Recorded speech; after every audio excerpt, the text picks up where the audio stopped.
Halo, aku Mutiara Fajar dengan NIM 20011610448. Pada kesempatan ini saya ingin meresum materi topik 1 yaitu hilangnya kewarganegaraan. Materi yang kita bahas adalah yang pertama, hak asasi manusia dan status kewarganegaraan. Yang kedua, pengaturan status kewarganegaraan internasional. Yang ketiga, pengaturan status kewarganegaraan nasional. Yang keempat, pengertian hilangnya kewarganegaraan. Yang kelima, penyebab hilangnya kewarganegaraan. Yang pertama, HAM dan status kewarganegaraan. Hak asasi manusia. Hak asasi manusia adalah formasi kebutuhan manusia menuju kehidupan yang beradab. Dilihat dari sumbernya, hak asasi manusia berasal dari Tuhan, sedangkan hak dasar berasal dari negara atau pemerintah. Hak asasi manusia bersifat universal, sedangkan hak dasar bersifat terbatas. Selanjutnya, status kewarganegaraan. Status kewarganegaraan adalah hak dasar bagi seseorang di mana hal tersebut akan menimbulkan hak dan kewajiban bagi pemiliknya. Negara wajib menjamin kepemilikan hak seorang warga negaranya yang mencakup hak sipil, hak politik, hak ekonomi, hak sosial, dan budaya.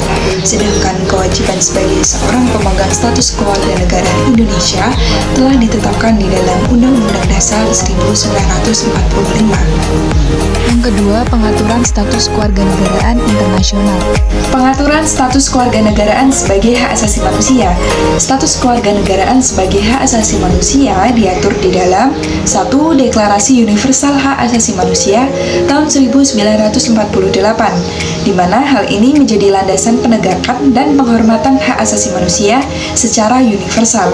Yang kedua, International Covenant on Civil and Political Rights atau biasa disebut ICCPR. Nah, ini memperkuat pokok-pokok hak asasi manusia dalam bidang sipil dan politik yang tercantum di dalam Deklarasi Hak Asasi Manusia. Dari beberapa pasal yang mengatur mengenai hak sipil dan politik, kita dapat menarik kesimpulan mengenai perbedaan pengertian tentang hak sipil dan politik itu sendiri, di mana hak sipil adalah hak yang fundamental diperoleh sebagai hakikat keberadaan seorang manusia, sedangkan hak politik adalah hak dasar yang bersifat mutlak dalam setiap warga negara yang harus dijunjung tinggi, dihormati, dan dipenuhi oleh negara sebagai bentuk tanggung jawab negara.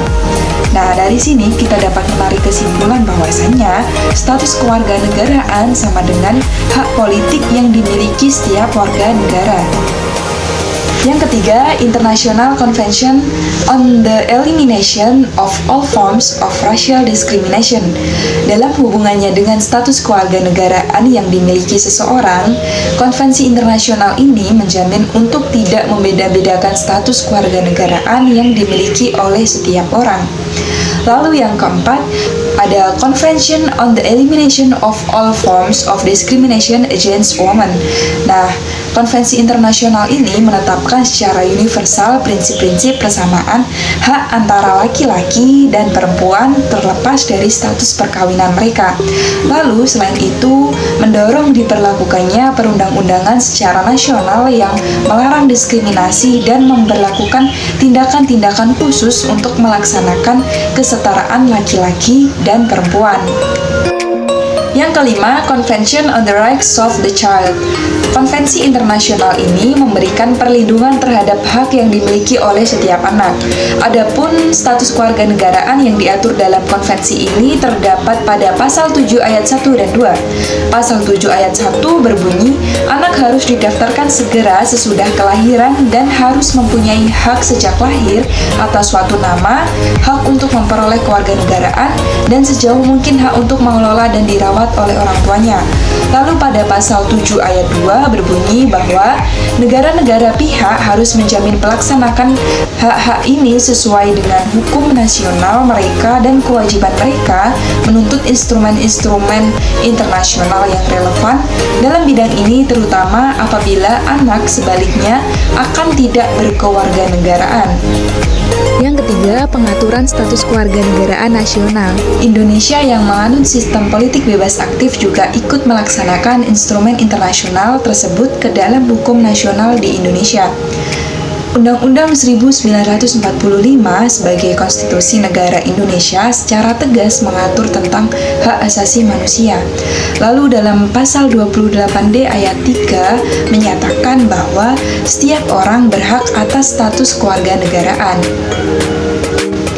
Nilai dan prinsip yang terdapat di dalam Undang-Undang Dasar tahun 1945 dikembangkan menjadi produk legislasi hukum antara lain yang pertama, Undang-Undang Nomor 39 Tahun 1999 tentang Hak Asasi Manusia, yang kedua Undang-Undang Nomor 23 Tahun 2002 tentang Perlindungan Anak, yang ketiga Undang-Undang Nomor 12 Tahun 2006 yang mengatur keseluruhan tentang status kewarganegaraan Republik Indonesia.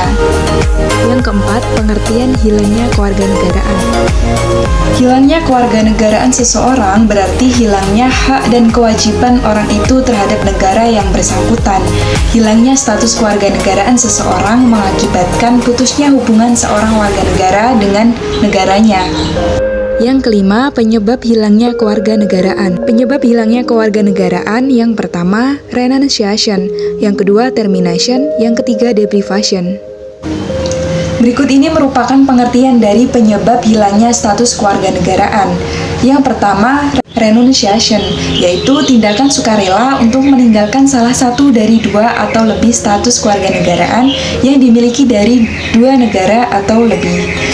Yang kedua, deprivation, yaitu pencabutan atau penghentian secara paksa atau pemecatan status kewarganegaraan berdasarkan perintah pejabat yang berwenang karena terbukti adanya kesalahan atau pelanggaran dalam memperoleh status kewarganegaraan.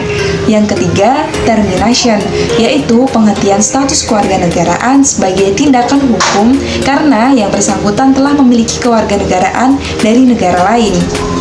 Sekian yang dapat saya sampaikan. Terima kasih.